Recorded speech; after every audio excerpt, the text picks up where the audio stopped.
Hi అండి.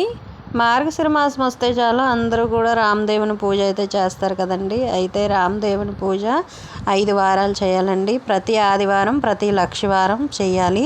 చూసారా, మార్గశిర లక్షవారం లక్ష్మీదేవికే కాదు రాముల వారిని కూడా మనం పూజించాలండి. అయితే 5 వారాలు చేయాలి.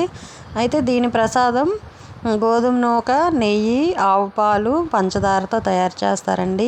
ఏవి కూడా ఉడికించకుండా, ఫ్రై చేయకుండా పచ్చివే కలపాలి. కలిపి 5 ఉండలు అయితే తయారు చేయాలి. అలా వీలు కాని వారు, ఈ మాసంలో వీలు కాదు అన్నవారు ఏ నెలలోనైనా చేయొచ్చండి.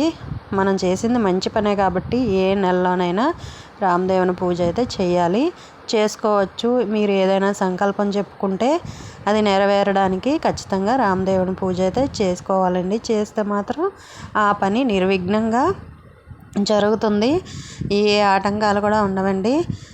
రామదేవుని కరుణా కటాక్షాలు అయితే తొందరగా లభిస్తాయండి. అయితే ఈ పూజ చేసినప్పుడు కథ అయితే ఖచ్చితంగా చదువుకోవాలి. రామదేవుని కథ తెచ్చుకోవాలండి. పూజ విధి నేర్చుకోవాలి. అందులో నియమాలు పాటించాలి. అన్నీ కూడా ఉంటాయి కథలోనే. కథ అయితే మాత్రం పుస్తకం కొని తెచ్చుకోవాలండి.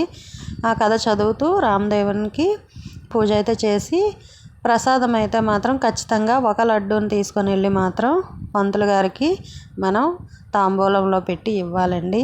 ఒకటి ఇరుగు పొరుగు అందరికీ కూడా పంచాలి. ఇంట్లో వారందరూ కూడా తినాలి. నైవేద్యం మాత్రం ఎట్టి పరిస్థితుల్లోనూ కూడా బయటపడేయకూడదు. అలాగే రామదేవుని పాదాల దగ్గర పెట్టిన అక్షింతలు కూడా తీసి మన ఇంటి పైకప్పు, అంటే కథలో ఉంటుంది చూడండి, ఇంటి పైకప్పు మీద జల్లితే మాత్రం మనం ఇల్లు లేకపోతే మాత్రం నూతన గృహం అయితే మనకు లభిస్తుంది. అలాగే మీరు ఏమని పూజ చేస్తారో ఆ పని అయితే మాత్రం జరుగుతుంది ఖచ్చితంగా.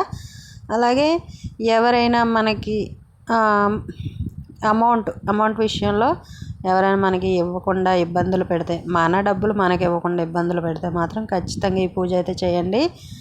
ఇది చేయడం వల్ల మన డబ్బులు మనకు తిరిగి వస్తాయి. అంటే కొన్ని